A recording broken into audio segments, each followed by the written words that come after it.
आप लोग कैसे हैं? अच्छे ही होंगे और उम्मीद करते हैं कि आप अच्छे ही होंगे। हम लोग क्या पढ़े? प्रकाश का प्रवर्तन। आज मेरा लेक्चर 6वां है। इसके पहले 5 लेक्चर हम लोग पढ़ा दिया है और इसके पहले जो लेक्चर 5 नहीं देखे उन्होंने जाकर पहले वो लेक्चर को देख ले, तो आज का ही टॉपिक समझ में आएगा, है कि नहीं। हमने 5 लेक्चर में यह कंप्लीट कर लिया था कि जब आपतित किरण दर्पण से टकराती है, अवतल दर्पण से टकराती है तो कहां से गुजरती है? मुख्य फोकस से। जब आपतित किरण मुख्य फोकस से गुजरते हुए अवतल दर्पण से टकराती है तो कहां से गुजरती है? प्रधान अक्ष के समानांतर गुजरती है। जब आपतित किरण वक्ता केंद्र से गुजर जाती है तो अवतल दर्पण से टकराने के बाद पुनः उसी माध्यम में लौट जाती है। और चौथा हमने क्या पढ़ा था कि जब आपतित किरण ध्रुव से गुजरती है तो परिवर्तन के बाद वो सीधा लौट जाती है। यानी हम लोग 4 पढ़ लिए थे। आज हम लोग प्रतिबिंब निर्माण के पढ़ने वाले हैं कि प्रतिबिंब अगर अवतल दर्पण में वस्तु को कहां रखेंगे तो प्रतिबिंब कहां बनेगा। तो हम लोग चलते हैं अब अवतल दर्पण में प्रतिबिंब निर्माण के बारे में सीखते हैं। और सीखना भी जरूरी है कि जब वस्तु अनंत पे रहेगा तो प्रतिबिंब कहां बनेगा, जब वस्तु अनंत और कैप्चर के बीच में रहेगा तो प्रतिबिंब कहां बनेगा, जब वस्तु फोकस पे रहेगा तो प्रतिबिंब कहां बनेगा, जब वस्तु फोकस और कैप्चर के बीच में रहेगा तो प्रतिबिंब कहां बनेगा, जब वस्तु पोल और ध्रुव के बीच में रहेगा तो प्रतिबिंब कहां बनेगा। तो हम देख लेते हैं। सबसे पहले क्या बनाना जरूरी है? अवतल दर्पण। जब भी दर्पण के किस ओर पॉलिश किया जाता है तो दाईं ओर पॉलिश किया जाता है। ठीक, ये ध्यान दीजिएगा, दर्पण के किस ओर पॉलिश किया जाता है? दाईं ओर किया जाता है। और जिसका परिवर्तक सतह है, चिकना सतह धंसा रहता है, उसे अवतल दर्पण कहते हैं। ये भी ध्यान दीजिएगा। एम और एन क्या है? दर्पण का द्वारक है। ये क्या है? प्रधान अक्ष है। ये क्या है? ये क्या है? ध्रुव है। यहाँ पे क्या है? ये यहाँ पे फोकस है। यहाँ पे क्या है? यहाँ पे कैप्चर है। अब ध्यान दीजिएगा, हम लोग को बहुत जानना जरूरी है। सबसे पहले आपको इसके बाद एक एक वस्तु को रख के आपको आकृति द्वारा सिखाएंगे। तो पहले ये जान लेते हैं कि जब वस्तु अनंत पे रहता तो प्रतिबिंब कहाँ बनता है। तो एक साइड हम लोग वस्तु लिख देते हैं, एक साइड हम लोग वस्तु और दूसरे साइड क्या लिख देते हैं? प्रतिबिंब। क्या लिख देते हैं? प्रतिबिंब। अब ध्यान दीजिएगा यहां पे कि इधर मान लेते हैं अनंत। अब ध्यान दीजिए कि जब वस्तु अनंत पे होगा तो प्रतिबिंब कहां पे बनेगा? फोकस पे बनेगा। जब वस्तु अनंत पे होगा तो प्रतिबिंब कहां बनेगा? फोकस पर। तो वस्तु अनंत पर तो प्रतिबिंब फोकस पर। ठीक, अब ध्यान दीजिएगा, जब वस्तु एक कदम आगे बढ़ेगा ना जी, तो जब वस्तु कहां आ जाएगा? अनंत और कैप्चर के बीच में, तो प्रतिबिंब कहां बनेगा? जब वस्तु अनंत और कैप्चर के बीच में रहेगा तो प्रतिबिंब भी एक कदम आगे बढ़ाएगा, तो प्रतिबिंब कहां बनेगा? फोकस और कैप्चर के बीच में। अब ध्यान दीजिएगा, अब यहां से वस्तु ऊपर क्या हो दिखाई दे रहा है? वस्तु और नीचे क्या दिखाई दे रहा है? प्रतिबिंब। ऊपर वस्तु और नीचे प्रतिबिंब। अब ध्यान दीजिएगा कि जब वस्तु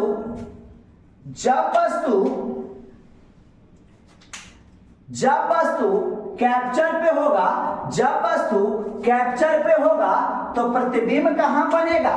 जब वस्तु कैप्चर पे होगा, ये भी एक कदम आगे बढ़ा तो प्रतिबिंब भी एक कदम आगे बढ़ेगा, तो प्रतिबिंब कहां चले जाएगा? कैप्चर पर। अब ध्यान दीजिएगा, ये बुआ एकदम सीखना जरूरी है। अगर इसके आप ये नहीं जानिएगा तो आपको इसका डायग्राम नहीं समझ में आने वाला है। ठीक, तो ध्यान दीजिएगा, जब वस्तु अनंत पे तो प्रतिबिंब कहां पे बनेगा? फोकस पे। मेरे दाहिने हाथ को वस्तु व बाएं हाथ को प्रतिबिंब मान लीजिए। जब वस्तु अनंत पे तो प्रतिबिंब कहां बनेगा? फोकस पे।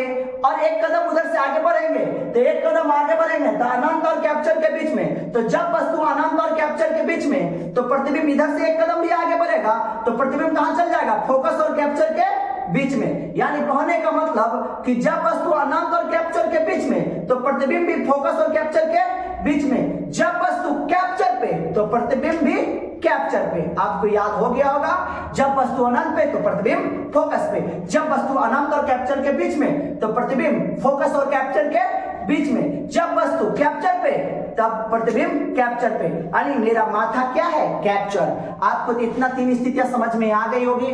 अब चौथा स्थिति के बारे में समझते हैं। ऊपर हमने क्या बताया है, ऊपर हमने बताया वस्तु और नीचे क्या बताया, प्रतिबिंब। अब देखिए, ध्यान से देखिए, जब वस्तु कहां से कैप्चर और फोकस के बीच चलती है तो प्रतिबिंब इधर पर चलेगा, तो प्रतिबिंब कहां पहुंच जाता है, अनंत और कैप्चर के बीच में। यानी कहने का मतलब कि जब वस्तु कैप्चर और फोकस के बीच में, तो प्रतिबिंब कहां बनेगा भैया, कैप्चर और अनंत के बीच में।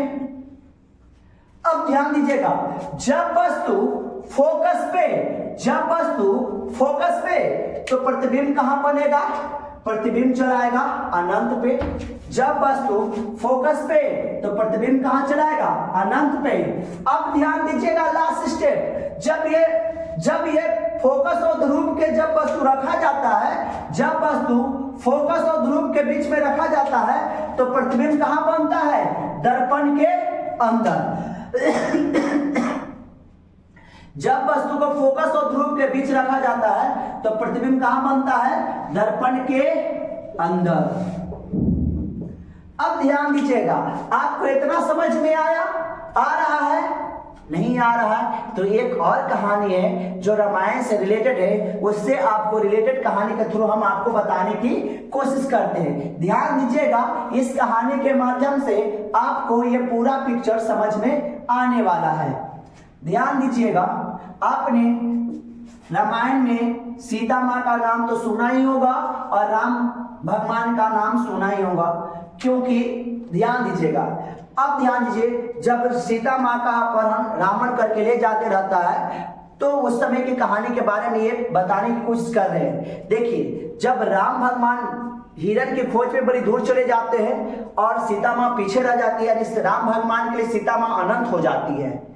ठीक, तो ध्यान दीजिएगा, जब ऊपर कौन है, सीता माँ, नीचे कौन है, जब रावण सीता माँ को अपहरण करके ले जा रहा था, तब तो देखिए प्रतिबिंब का निर्माण उसी अनुसार होता है। जब सीता माँ ऊपर ऊपर और राम भगवान नीचे नीचे। जब सीता माँ अनंत पे थी, जब सीता माँ अनंत पे चिल्ला रही थी, हे राम, तो प्रभु कहाँ थे, राम प्रभु कहाँ थे, फोकस पे थे, है कि नहीं।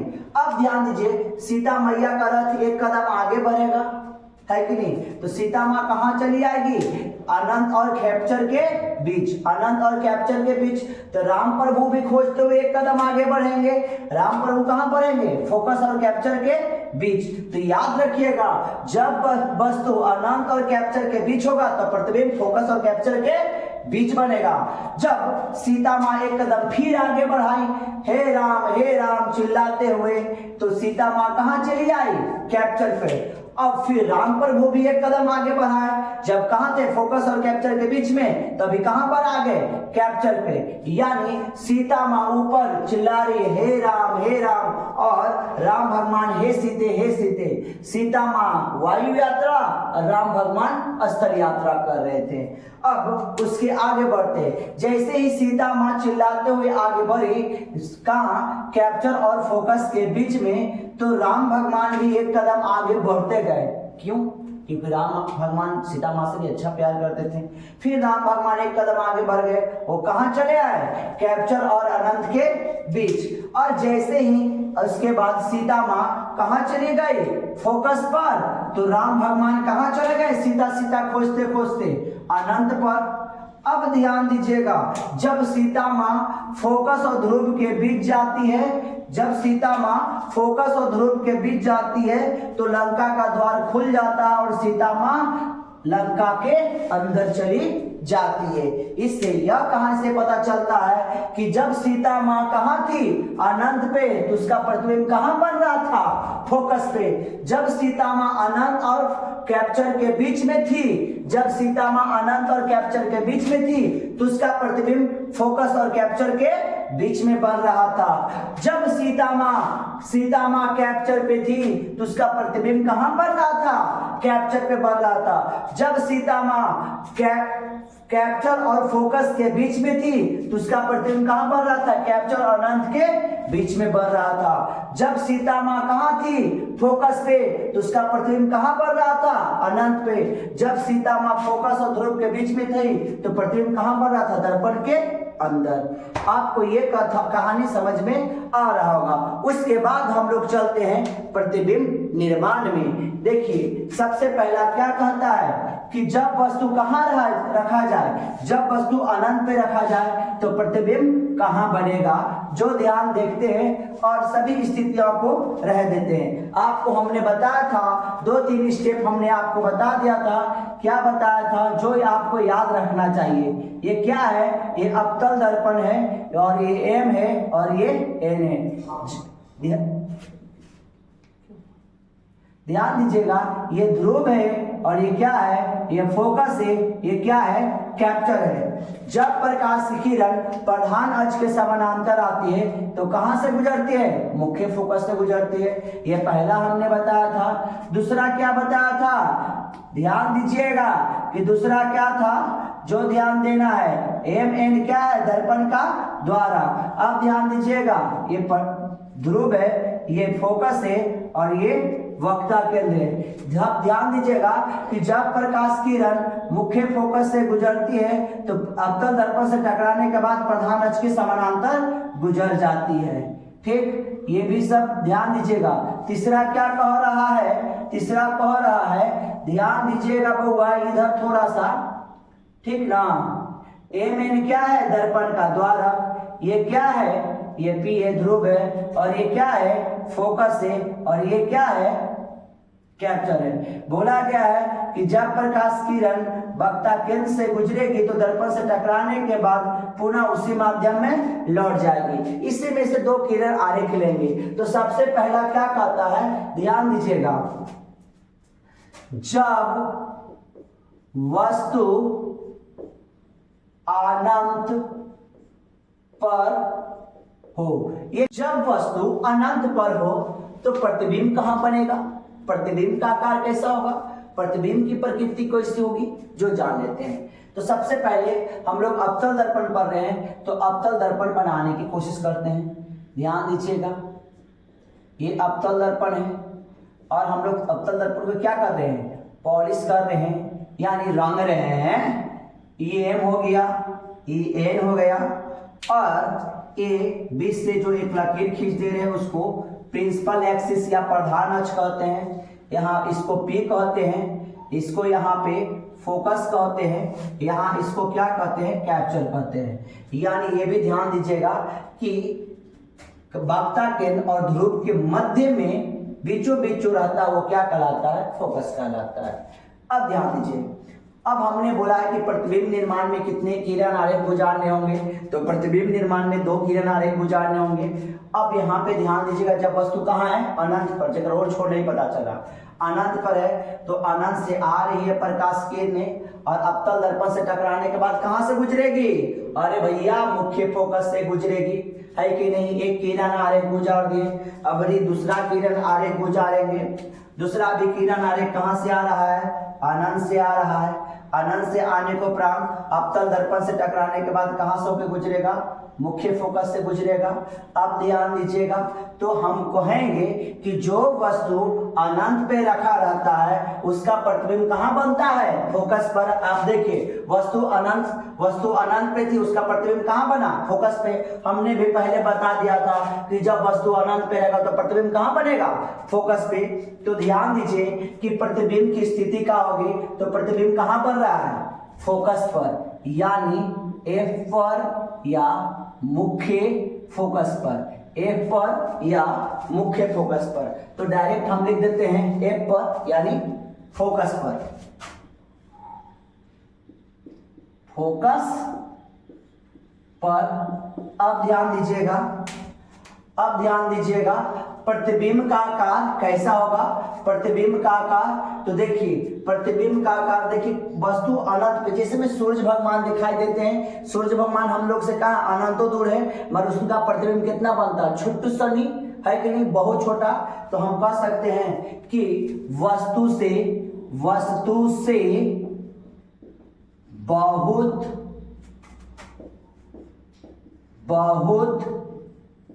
छोटा, प्रतिबिंब का आकार क्या होगा, वस्तु से बहुत बहुत छोटा। अब प्रतिबिंब की प्रकृति, तो प्रकृति के बारे में हम बता देते हैं कि हमने बोला था कि जब अपने आप मिलती है उसे वास्तविक प्रतिबिंब कहते हैं, और जब अपने आप नहीं मिलती है उसे क्या कहते हैं, काल्पनिक, यानी जबरदस्ती मिलाते उसे काल्पनिक प्रतिबिंब कहते हैं। तो ध्यान दीजिएगा, हमने यहाँ से प्रकाश किरण को गुजारा और अवतल दर्पण से टकराने के बाद कहाँ से गुजरा, फोकस से। दूसरा प्रकाश किरण गुजारा और अवतल दर्पण से टकराने के बाद कहाँ से गुजरा, फोकस से। तो अपने आप मिल रहा है तो क्या हो जाएगा, प्रकृति क्या हो जाएगा, वास्तविक। क्या हो जाएगा, वास्तविक। अपने आप मिले तो वास्तविक प्रतिबिंब, जबरदस्ती मिले तो काल्पनिक प्रतिबिंब। वास्तविक प्रतिबिंब तथा कैसा, वास्तविक प्रतिबिंब उल्टा होता है। अब ध्यान दीजिएगा, उल्टा समझ में आ रहा है कि नहीं आ रहा पता नहीं। अब देखिए, ये 1 नंबर का किरण आरे गुजारे तो नीचे चला आया, ठीक। जब 2 नंबर का किरण आरे गुजारे तो कहां चला गया, ऊपर, यानी 1 नंबर वाला नीचे और 2 नंबर वाला ऊपर, यानी उलट गया कि नहीं उलट गया, इसीलिए प्रतिबिंब क्या बनेगा, उल्टा। तो आपको ये बात समझ में आ रहा है, ध्यान दीजिएगा। एक बार फिर से हम रिपीट करते हैं, जब देखिए, जब अनंत से आती है प्रकाश किरण तो अवतल दर्पण से टकराने के बाद कहां से गुजरती है, मुख्य फोकस से। इधर वाला भी मुख्य फोकस, इधर वाला भी मुख्य फोकस। तो पहले हमने बोला कि जब वस्तु अनंत पे रहेगा तो प्रतिबिंब कहां बनेगा, फोकस पे। प्रतिबिंब का आकार, अब देखिए, उतना बड़ा सूरज के पर आकार हमारे आंख में कितना बनता है, छोटू सा बनता है। तो हम बोलेंगे कि प्रतिबिंब का आकार वस्तु से बहुत बहुत छोटा। और प्रतिबिंब की प्रकृति, ये अपने आप मिल रहा है कि जबरदस्ती मिल रहा है, तो अपने आप मिल रहा है तो वास्तविक, और वास्तविक प्रतिबिंब क्या बनता है, उल्टा। इसका आप एक स्क्रीनशॉट ले लीजिए।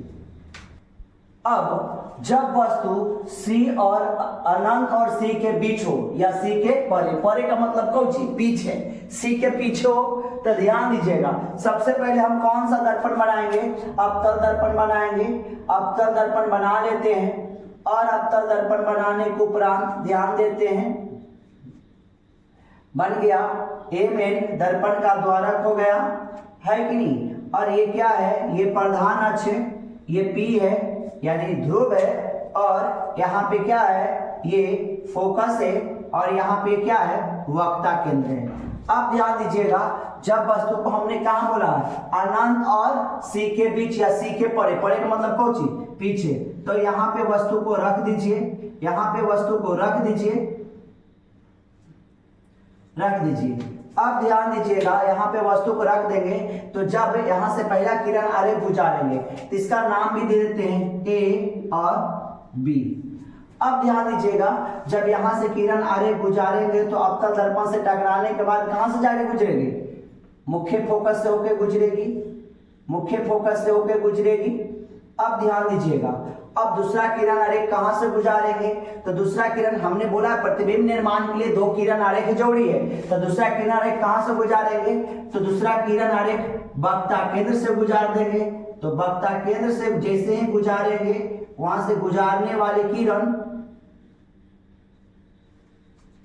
क्या होगा, वक्ता केंद्र से जैसे किरण गुजारेंगे तो अवतल दर्पण से टकराने के बाद फिर क्या हो जाएगी, रिटर्न हो जाएगी, फिर अपने अक्ष पे घूम जाएगी। अब ध्यान दीजिएगा, सबसे पहले हम ध्यान दीजिएगा एक बार फिर से कि हमने क्या किया कि प्रधान अक्ष के समानांतर किरण आरेख गुजारा तो अवतल दर्पण से टकराने के बाद कहां से गुजरा, मुख्य फोकस से, और दूसरा किरण कहां से गुजारा, वक्ता केंद्र से। तो वक्ता केंद्र से गुजरने वाली किरण अवतल दर्पण से टकराने के बाद फिर उसी माध्यम में क्या होती है, लौट आती है। अब देखिए, जहां पे वस्तु कटेगा, जहां पे किरण आरेख कटेगा वहां पे भी प्रतिबिंब का निर्माण होगा। तो यहाँ पे क्या होगा, किरण आरेख कट रहे हैं तो यहाँ पे प्रतिबिंब का निर्माण हो रहा है। अब ध्यान दीजिएगा, अब एक नंबर किरण आरेख था जो ऊपर से आया नीचे की ओर लौट गया, है कि नहीं, तो उलट गया, एक वाला कहां चला गया, नीचे में। तो देखिए ध्यान से, प्रतिबिंब का निर्माण हो रहा है। यहाँ पे क्या हो जाएगा, B डैश, यहाँ पे क्या हो जाएगा, A डैश, है कि नहीं।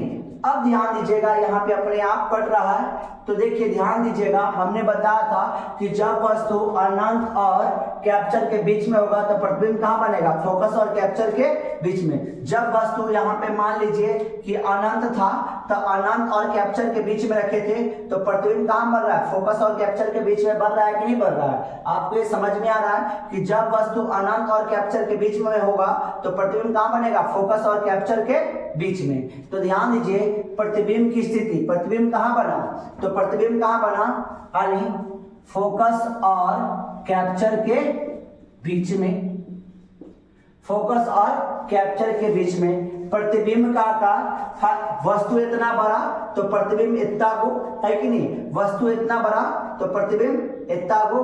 तो प्रतिबिंब का आकार कैसा होगा, क्या होगा, प्रतिबिंब का आकार वस्तु से छोटा।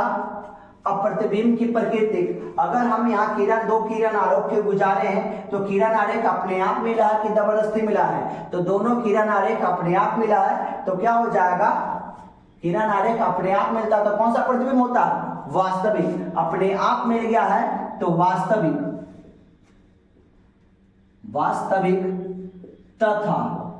वास्तविक तथा जब किरण आलेख को गुजारे हैं तो अपने आप मिला है। और वास्तविक प्रतिबिंब कैसा बनता है, उल्टा, तो वास्तविक तथा उल्टा। आप इसका एक स्क्रीनशॉट ले लीजिए। ध्यान देंगे कि जब वस्तु सी पर होगा तो प्रतिबिंब कहां बनेगा। आपको यहाँ बताया गया कि वस्तु सी पे होगा तो प्रतिबिंब भी सी पे बनेगा। तो आपको दिखाते हैं कि सी पे कैसे प्रतिबिंब बनता है। जो अब ध्यान दीजिए, सबसे पहले एक अवतल दर्पण लेते हैं। अवतल दर्पण को सबसे पहले पॉलिश करना शुरू कर देते हैं और एम एन क्या होगा, दर्पण का द्वारक होगा, यहाँ पे एम और यहाँ पे एन। अब एक प्रधान अक्ष लेते हैं, यहाँ पे पी क्या हो गया, ध्रुव हो गया, यहाँ पे ये क्या हो गया, एफ फोकस हो गया और यहाँ पे क्या हो गया, सी वक्ता केंद्र हो गया। ये दोनों के बीच की दूरियां बराबर ही लीजिएगा, यानी कहने का मतलब कि पूरा 10 सेंटीमीटर की कहां पे होना चाहिए, 5 आने आधे होना चाहिए, मध्य में बीचों बीच होना चाहिए। अब ध्यान दीजिएगा, यहाँ पे एक वस्तु रख दी है और यहाँ से अवतल दर्पण से टकराने के बाद प्रकाश किरण कहां से होकर गुजरेगी, मुख्य फोकस से होके गुजरेगी। कहां से गुजरेगी, मुख्य फोकस से।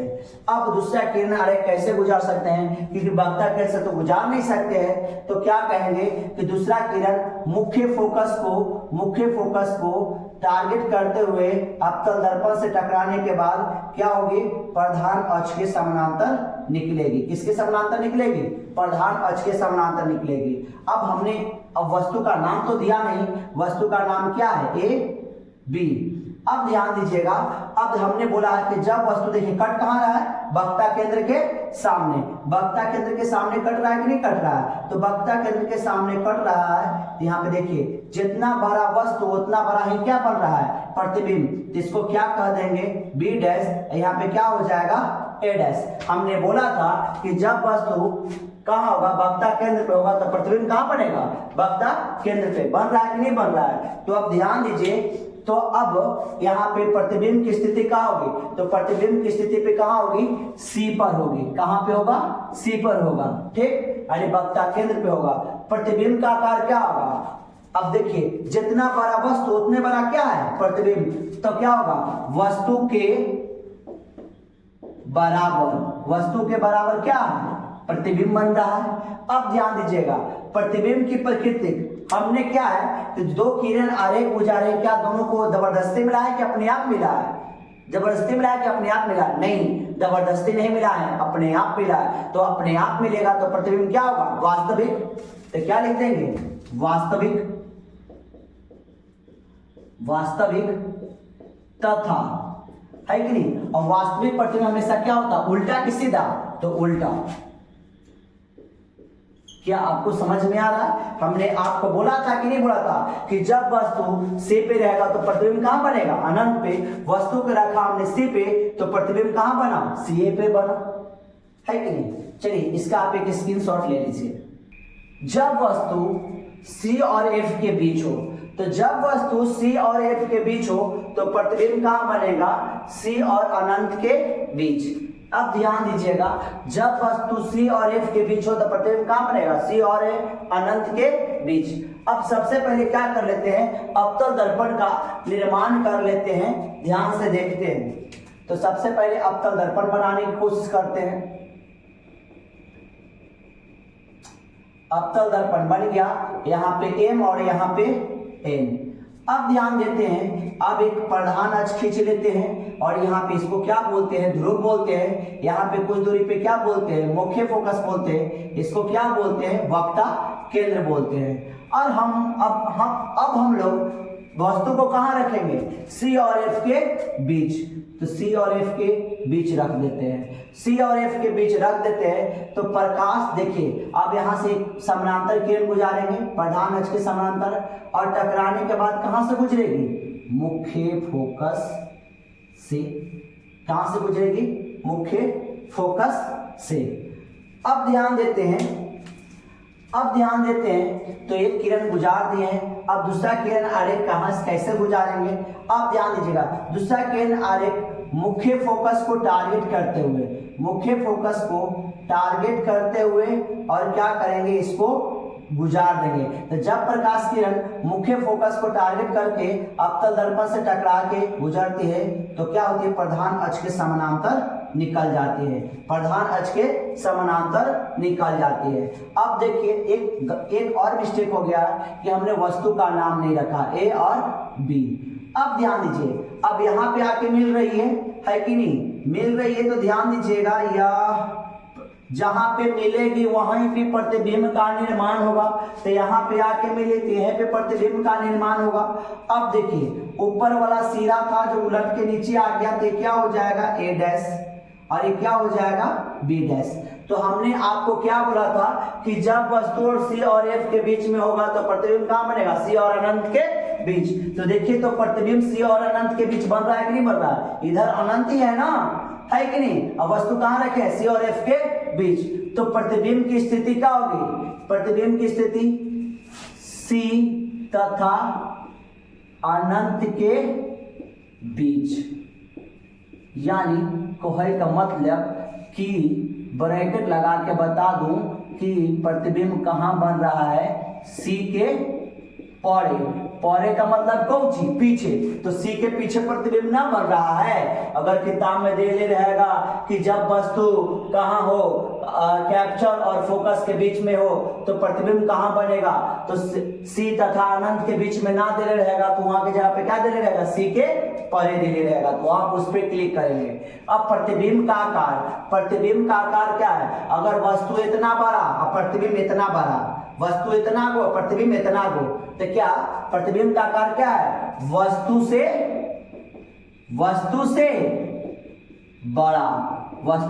बड़ा प्रतिबिंब का आकार है। हाँ, एक बात और, हमने कभी बिंब की चर्चा नहीं किया है। कब वस्तु को ही बिंब कहा जाता है फिजिक्स की भाषा में, वस्तु को फिजिक्स की भाषा में क्या कहा जाता है, बिंब। अब ध्यान दीजिएगा, प्रतिबिंब की प्रकृति, अगर हम दो किरण आरेख गुजारे हैं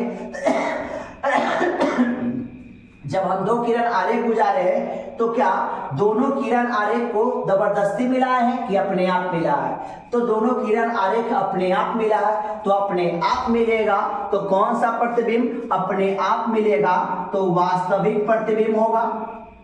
वास्तविक, जब वास्तविक प्रतिबिंब होता है तो क्या होता है, वास्तविक प्रतिबिंब क्या होता है, उल्टा होता है। तो वास्तविक तथा उल्टा, ठीक। आप देख लीजिए, आपको हमने बोला था कि जब वस्तु C और F के बीच में रखेंगे तो प्रतिबिंब कहाँ बनेगा, C और अनंत के बीच या C के पीछे। आप इसका एक स्क्रीनशॉट ले लीजिए। पचमा, जब वस्तु F पर हो तो आपको हमने पहले बता दिया है कि वस्तु F पर होगा तो प्रतिबिंब कहाँ बनेगा, अनंत पर बनेगा। तो ध्यान दीजिए, तो सबसे पहले हमें फिर से वही काम करना पड़ेगा। सबसे पहले अवतल दर्पण का निर्माण करना होगा। अवतल दर्पण का निर्माण कर लेते हैं, है कि नहीं, और MN दर्पण का द्वारक मान लेते हैं। एक प्रधान अक्ष के देते हैं, ये ध्रुव हो जाएगा, ये मुख्य फोकस हो जाएगा और ये कैप्चर हो जाएगा।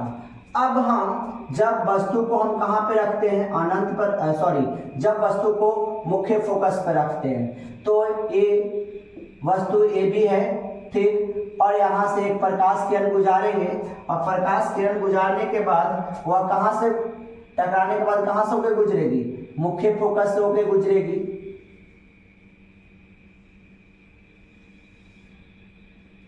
अब दूसरा किरण आरेख क्या कर सकते हैं, गुजार सकते हैं। अब तो यहाँ पे मुख्य फोकस को लेकर टारगेट करके तो गुजार नहीं सकते हैं, तो हम ध्यान देते हैं कि दूसरा किरण आरेख को किसको देखकर गुजारेंगे, वक्ता केंद्र को देखते हुए गुजार देंगे। ध्यान दीजिएगा,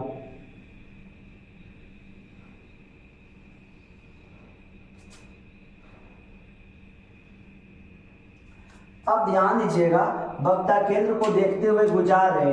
अब दोनों के बीच की दूरियां क्या है, समानांतर। क्या है, समानांतर। अब देखिए हम बोला गया कि समानांतर किरणें कहाँ पे जाके मिलती है, तो समानांतर किरणें अनंत पे जाके मिलती है। समानांतर किरणें कहीं ना कहीं जाके मिलती है, तो कहाँ पे मिलती है, अनंत पे जाके मिलती है। वो अपने आप ही मिलती है, मगर अनंत पे जाके मिलती है। तो हमने सबसे पहले हमने वस्तु को कहाँ रखा, फोकस पे रखा, तो वे किरण आरेख गुजारे, तो कहाँ से गुजर रहा है, फोकस से काटते हुए गुजर रहा है, फोकस को देखते हुए गुजर जा रही है। और दूसरा किरण कहाँ, जब सी से गुजार रहे हैं तो सी से क्या टकराने के बाद फिर से सी से रिटर्न हो जा रही है, और दोनों के बीच की दूरियां क्या है, समान है। तो ध्यान दीजिएगा, जब हमने बोला है कि जब वस्तु कहाँ रहेगा, जब वस्तु फोकस पे रहेगा तो प्रतिबिंब कहाँ बनेगा, अनंत पे। तो हम आपको ये बोला है कि जब समानांतर किरणें कहाँ जाके मिलती है, अनंत पर मिलती है, तो आपको यहाँ बोला कि प्रतिबिंब की स्थिति कहाँ होगा, अनंत पर होगा, अनंत पर। प्रतिबिंब का तो कहेंगे वस्तु से बहुत बड़ा,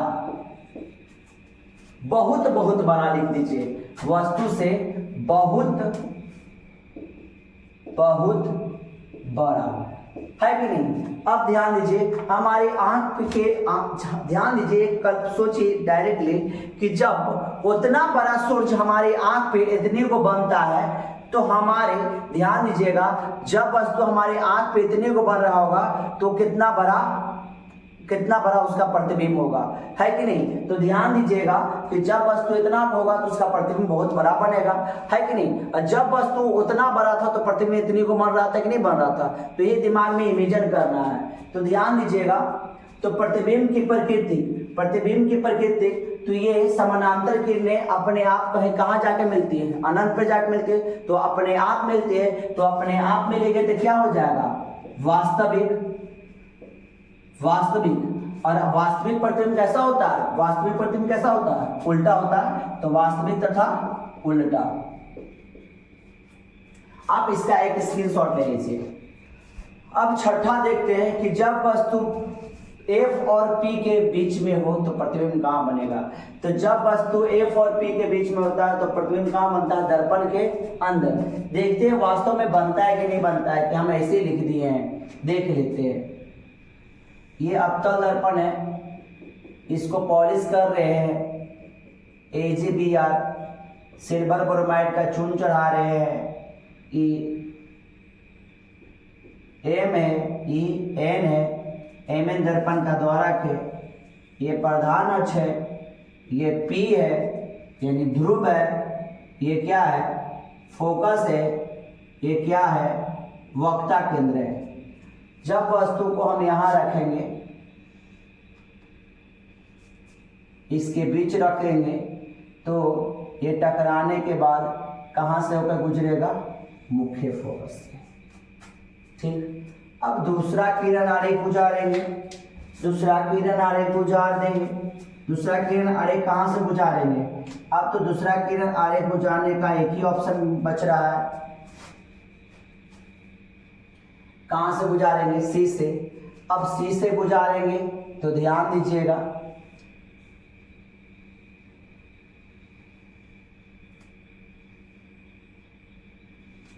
सी से गुजारेंगे। अब ध्यान दीजिएगा, अब ध्यान दीजिएगा कि क्या अगर कोई व्यक्ति ऐसे और ऐसे जा रहा है, कहीं ना कहीं तो मिलेगा, मगर कोई व्यक्ति एगो ऐसे जा रहा है, एगो ऐसे जा रहा है, कहीं पे मिलेगा? नहीं मिलेगा। तो मिलेगा क्या? एगो ऐसे जा रहा है, एगो ऐसे, यानी मुंह बिदोर ले, एगो ऐसे जा रहा है, एगो ऐसे जा रहा है, कहीं पे मिलेगा? नहीं मिलेगा। तो नहीं मिलेगा तो प्रतिबिंब का निर्माण होगा क्या? नहीं होगा, है कि नहीं? समानांतर किरणें तो अनंत पर मिल जाती थी, मगर एगो ऐसे भाग रहा, दो व्यक्ति एगो ऐसे भाग रहा, कहीं पे मिलेंगे? नहीं मिलेंगे। तो ध्यान दीजिए, इसके लिए क्या करना पड़ेगा? जबरदस्ती हमको मिलाना पड़ेगा। तो देखिए ध्यान से, इसके किरण आरेख को थोड़ा पीछे खींच लेंगे, ठीक, और इसके किरण आरेख को थोड़ा पीछे खींच लेंगे।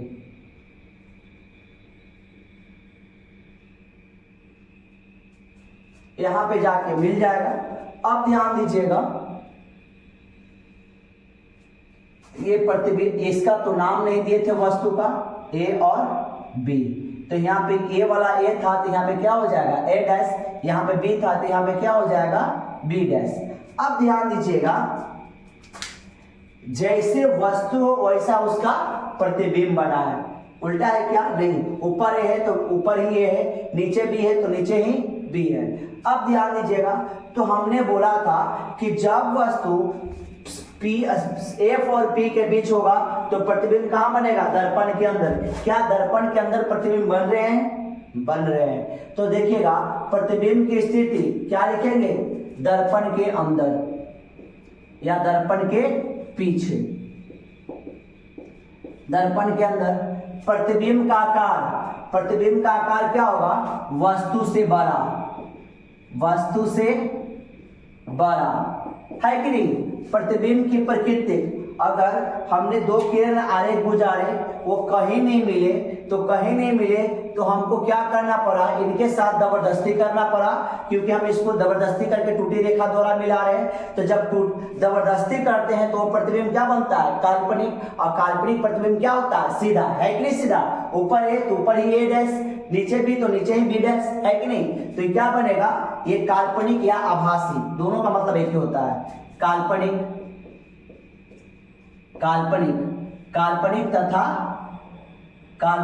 तथा क्या होगा? सीधा। काल्पनिक प्रतिबिंब कैसा बनता है? सीधा बनता है। आप इसका एक स्क्रीनशॉट ले लीजिए। हम आपको प्रतिबिंब में 6 स्थितियों के बारे में हमने बता दिया, और एक बार से फिर रिवीजन हम करना चाहते हैं कि जब वस्तु अनंत पे रहेगा तो प्रतिबिंब कहां बनेगा? फोकस पे। जब वस्तु अनंत पे रहेगा तो प्रतिबिंब कहां बनेगा? फोकस पे। वस्तु अनंत पे तो प्रतिबिंब कहां बना? फोकस पे।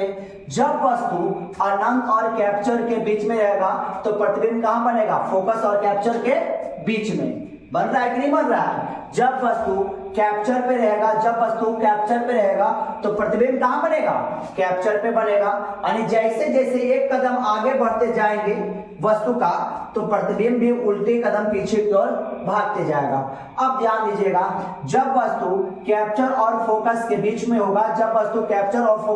में होगा, तो यहां से एक कदम आगे बढ़ेगा कैप्चर से, तो प्रतिबिंब कहां बनेगा?